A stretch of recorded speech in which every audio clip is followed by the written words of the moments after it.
नमस्कार. मालिकेच्या उद्याच्या भागामध्ये खूपच छान असा ट्विस्ट आपल्याला पाहायला मिळणार आहे. खरं तर फायनली एजे लीलाच्या समोर हात जोडतात. म्हणजे त्यांनी तिच्या पुढे लोटांगण घालायचंच बाकी ठेवलेलं आहे, पण लीला मात्र ऐकायला तयार नाही. लीला तिच्या हट्टाला धरूनच आहे. तिचं असं म्हणणं आहे की रिसेप्शनला येणारच नाही. आता नक्की लीलाच्या समोर एजेंनी हात का जोडलेले आहेत आणि इकडे दुर्गाने कशी माघार घेतलेली आहे हे आपल्याला या व्हिडिओमध्ये पाहायला मिळणार आहे. पण त्याचबरोबर किशोर आता रिसेप्शनच्या दिवशी एक मोठा गौप्यस्फोट करणार आहे आणि त्यामुळं लीलाच्या आयुष्यात नक्की काय होणार, काय उलटपालट होणार हे आपल्याला पाहायला मिळेल. तर त्यासाठी चॅनलला नक्की सबस्क्राईब करा. इकडे दुर्गा, सरस्वती आणि लक्ष्मी एजेंना सांगत आहेत की ती लीला आजारपणाचं नाटक करत आहे आणि ती ऐकायला तयारच नाही आहे. एजे आमचं, तुम्ही एकदा बघा ना बोलून तिच्याशी. तेव्हा एजे म्हणतात ही तुमची रिस्पॉन्सिबिलिटी आहे.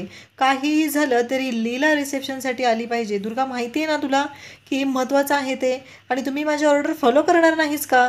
तेव्हा दुर्गा म्हणते ठीक आहे. एजे म्हणतात की माझी महत्त्वाची मीटिंग आहे आणि त्या मीटिंगवरून मी रिटर्न येईपर्यंत लीला रिसेप्शनसाठी तयार झालेली असली पाहिजे. आता इकडे लीलाने तर ठरवलेलं आहे की आपण रिसेप्शनलाच जायचं नाही आणि ह्या तिघीजणी खूपच मोठ्या पेचात सापडलेल्या आहेत. इकडे किशोर वरून पाहत असतो. तो म्हणतो की खरंच काल रात्री मी जी कडी लावली आणि जो धमाका झाला त्यानंतर एजेने लीलाला बॅगेसहित तिच्या सामानासहित घराबाहेर हाकललेला आहे. आता मोठा धमाका करायचा आहे. इकडे आजी लीलाच्या रूममध्ये आलेले असतात आणि लीलाला बोलू लागतात की लीला, तुझं अंग दुखतंय का? लीला म्हणते हो. ताप आलाय का? हो. कणकण आहे का? हो. आणि मग इकडे आजी म्हणतात की खोटं बोलतेस ना? तेव्हा लीला हो म्हणते आणि आजींना म्हणते आजी. तेव्हा लीलाला आजी विचारतात काय झालं आहे, तुझं नक्की प्रॉब्लेम काय आहे? तेव्हा लीला म्हणते बघितलं ना, काल आजी मला एजंटनी सामानासहित बाहेर ढकलून दिलं आणि आता मी त्यांच्यासमोर रिसेप्शनला त्यांच्यासोबत यायचं आहे. त्यांना माझं नावही नको वाटतं साधं. तर मी कशी उभी राहणार आहे आणि त्यात मीही अशी. तुम्हाला माहिती आहे ना, माझ्याकडून गोंधळ गडबड होतीच आणि मग पुन्हा एजंटना राग आला तर, आणि एकतर तिथे इतके मोठे मोठे गेस्ट येणार आहेत, मग माझे अजून प्रॉब्लेम क्रिएट झाले तर. तेव्हा आजी म्हणतात की काळजी करू नकोस, तुला ह्याच गोष्टीची भीती वाटते का? तेव्हा लीला म्हणते की हो. तेव्हा आजी म्हणतात पण तुझ्या एक लक्षात येतं आहे का? तर लीला म्हणते की त्यांनी मला सांगितलं ना माझी लायकी नाही आहे. आजी म्हणतात आता एक गोष्ट लक्षात कर. तर लीला म्हणते काय? आजी म्हणतात की तू रिसेप्शनला येऊच नकोस. लीला म्हणते काय सांगताय आजी? तेव्हा आजी म्हणतात की हो, रिसेप्शनला येऊच नकोस, कारण बघ ना आता त्याला गरज आहे तुझी, मग तू अडून राहायचं. आपण एक छान अशी गंमत करूया. लीला म्हणते नको आजी, आता जर गंमत केली आणि एजंटना कळलं तर पुन्हा ते मला शिक्षा करतील. तेव्हा आजी म्हणते की नाही, मला सांग आता तुला या घराची, इथल्या माणसांची, एजेची गरज आहे, काळजी वाटते की नाही? पण त्याला आहे का तुझी गरज? तेव्हा लीला म्हणते की नाही. मग आजी म्हणतात आता त्याला गरज आहे ना तुझी, मग तू अडून बसायचं, तुझ्या मनाप्रमाणे वागले पाहिजे ना त्याने. तेव्हा लीला म्हणते हो. मग आजी म्हणतात की हे तुझं नाटक आहे ना, ते असंच कंटिन्यू चालू ठेव. त्यानंतर आजी तिथून निघून जातात आणि लीला झोपायचं नाटक करत असते आणि तेवढ्यात तिच्या लक्षात येतं दुर्गा, सरस्वती आणि लक्ष्मी तिघीजणी वरती तिच्या रूमकडे येत आहेत. आणि तेव्हा लीला म्हणू लागते की आता ह्या का आलेल्या आहेत. पुन्हा लीला ब्लँकेट तोंडावर ओढून झोपून जाते. तर इकडे दुर्गा, लक्ष्मी, सरस्वती तिला उठवण्याचा प्रयत्न करत असतात. उठ लीला उठ, ऐकतेस का तू? एजंटनी तयार व्हायला सांगितलेलं आहे तुला. दुर्गा म्हणते की आता डॉक्टरांनाच घेऊन आलो आम्ही सोबत. तर तरीही लीलाचं काहीच नसतं. तर सरस्वती आणि लक्ष्मी म्हणतात की आता हिला इंजेक्शन द्यावं लागणार आहे, डॉक्टर आलेले आहेत, नाहीतर हिला आपण हॉस्पिटलला ॲडमिट करूया, मी ॲम्ब्युलन्सला कॉल करते. लीला म्हणते नाही, डॉक्टरांना कशाला, काही गरज नाही आहे तेवढी. तर इकडे दुर्गा म्हणते की सरस्वती ती गोळी दे बरं, आत्ताच्या आत्ता ती गोळी दे.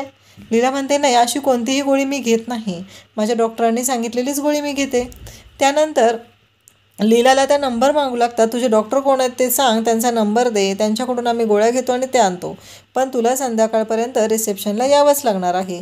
लीला मात्र म्हणत असते की नाही आणि ती पुन्हा नाटक करू लागते. तेव्हा दुर्गा, सरस्वती म्हणतात की आता काय करायचं हिच्या पुढं, ही ऐकायलाच तयार नाही आहे, हिने नाटकच केलेलं आहे ना, तर ही कशी आजारपणातून बाहेर येणार आहे. पण मला एक कळत नाही आहे की तुला रिसेप्शनला काय यायचं नाही. दुर्गा म्हणते की एजंटनी सांगितलं आहे. शेवटी दुर्गा न राहून एजंटना कॉल करते आणि एजंटना म्हणते की एजे ती आजारी आहे, तिला जमणार नाही असं म्हणते. तर एजे म्हणतात तिच्याकडे फोन दे. दुर्गा तिच्याकडे फोन देते आणि सांगते की बोल. एजेंनाही सांगते एजे बोला, आणि दुर्गाने स्पीकरला फोन टाकलेला असतो.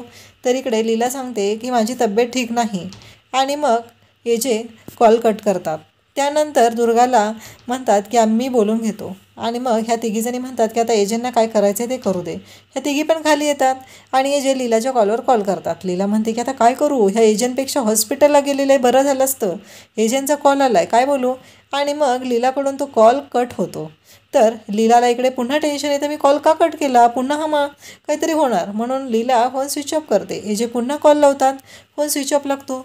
दुर्गा सरस्वती खाली आलेल्या असतात. दुर्गाच्या फोनवरती एजेंटचा फोन येतो आणि एजे म्हणतात की ती मुलगी ऐकायला तयार नाही आहे, आणि आता तिने फोन कट केलेला आहे, स्विच ऑफ केलेला आहे, आणि दुर्गा काही करून तुला हे करावं लागणार आहे. दुर्गा म्हणते की एजे आम्ही तिला नाही हँडल करू शकत काही झालं तरी, कारण ती नाटक करते. तर एजे म्हणतात म्हणजे, दुर्गा म्हणते आम्हाला शिक्षा द्या चालेल. आता एजंटकडे काहीच पर्याय राहत नाही. एजे घरी येतात. इकडे दुर्गा, सरस्वती, आजी सर्वजण बसलेले असतात. एजे तिथे येतात आणि मग एजे म्हणतात की तुम्ही माझ्या ऑर्डर फॉलो करत नाही आहे. तेव्हा दुर्गा म्हणते की तिला आम्ही हँडल करू शकत नाही आहे, आजारी असते तर औषध दिलं असतं ती बरी झाली असते, पण तिने आजारपणाचं नाटक केलं आहे. एजे म्हणतात आता मला पाहावंच लागेल. मग एजे लीलाच्या रूमकडे जातात. इकडे दुर्गाने तर हार पत्करलेले आहे. तिनं म्हणते की आम्हाला काही शिक्षा द्यायची ती द्या, पण त्या मुलीला हँडल करायला लावू नका. एजंटचं म्हणणं आहे की तुम्ही घर कसं सांभाळणार, काल आलेल्या त्या मुलीला तुम्ही साधा हँडल करू शकत नाही. आणि इकडे आजी पण आलेले असतात. आता एजे आलेले पाहून लीला ब्लँकेट पांघरून पुन्हा झोपते, आणि एजे तिला म्हणतात ए उठ. आजी म्हणतात इथे कोणाला बोलवतोस तू असं, तिला कसं कळणार ना तू तिला हाक मारतोयस. तेव्हा एजे पुन्हा म्हणतात लीला उठ. तर लीला काही ऐकायला तयार नसते. एजे म्हणतात तुला एकदा सांगितलेलं कळत नाही आहे का. आणि ते आजींना बोलू लागतात की आई तुझ्या हट्टामुळे झालेलं आहे, तुझ्या लाडामुळे झालं आहे, तू तिला डोक्यावर चढवून घेतलं आहेस, तिची लायकी पण नाही आहे, पण तिला माहिती आहे आज रिसेप्शनला तिची गरज आहे मला, तिनं माझ्यासोबत असणं गरजेचं आहे, मीडियावाले मला प्रश्न विचारणार आहेत, भांबावून सोडतील, म्हणून ती मुद्दाम नाटक करते. तिला असं वाटतंय की मी तिच्या हातापाया पडावं, तिला रिक्वेस्ट करावी, आणि मगच ती तयार होणार आहे. आई हे सगळं तुझ्यामुळे होतंय. लीला म्हणते कसलं भारी आहे ना आजी, कसलं भारी एजंटना ओळखतात, आजींनी बरोबर ओळखलं होतं. आणि लीला तर जाम खुश झालेली आहे. आणि इकडे एजंटनी हात जोडलेले आहेत आणि आजींना म्हणतात की आता आई तूच हँडल कर तिला, आणि बघ काय करायचं आहे ते, माझ्याकडून तर हे पॉसिबल नाही आहे, आणि आता ही तुझी जबाबदारी आहे की तिला तयार करून रिसेप्शनला घेऊन येणं. लीला मात्र हसत असते. आता आजी आणि लीला आणखी काय प्लॅन करणार, एजंटकडून काय वधवून घेणार, हे आपल्याला पाहायला मिळणार आहे. अशाच अपडेटसाठी चॅनलला सबस्क्राईब करा. थँक्यू.